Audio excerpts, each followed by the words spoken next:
U.S. President Donald Trump blamed Ukrainian President Volodymyr Zelenskyy for Russia's invasion of Ukraine. At the same time, the Kremlin stated that a meeting between Trump and Russian President Vladimir Putin could take place before the end of February. Trump was disappointed with Zelenskyy's statement that Ukraine was not included in the U.S.-Russia meeting in Riyadh, Saudi Arabia. In fact, the meeting was, among other things, to discuss the Ukrainian war. "I'm very disappointed. I heard they were angry because they didn't get a seat," Trump told reporters at his residence in Mar-a-Lago, Florida, Tuesday, 2/18/2025, local time or Wednesday Indonesian time. "Today I heard, oh well, we weren't invited." Well, you've been there for 3 years. You shouldn't have started it, the war.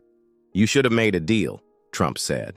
Trump's statement came after the U.S. delegation led by Secretary of State Marco Rubio and the Russian delegation led by Foreign Minister Sergei Lavrov finished their meeting in Riyadh, Saudi Arabia. They agreed to pave the way for negotiations to end the 3-year-long war in Ukraine and to hold a bilateral Trump-Putin meeting. Zelenskyy criticized the meeting for ignoring Kyiv. He said any efforts to end the war must be fair and involve European countries, because the war is raging in Europe. Zelenskyy's criticism angered Trump. He said he had grown in confidence after the U.S. Russian talks in Riyadh? "I think I have the power to end the war," Trump said. AP press service of the president of Ukraine. Ukrainian President Volodymyr Zelenskyy listens to the national anthem before speaking in Kyiv. Ukraine noveru narodem 2024. In addition to blaming Ukraine, Trump also urged Zelenskyy to hold elections immediately.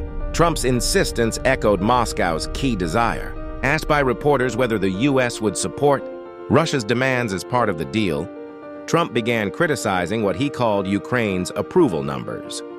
"They want a seat at the table, but you could say they don't want the Ukrainian people to have their say.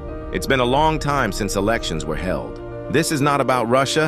This is coming from me, from other countries," Trump said.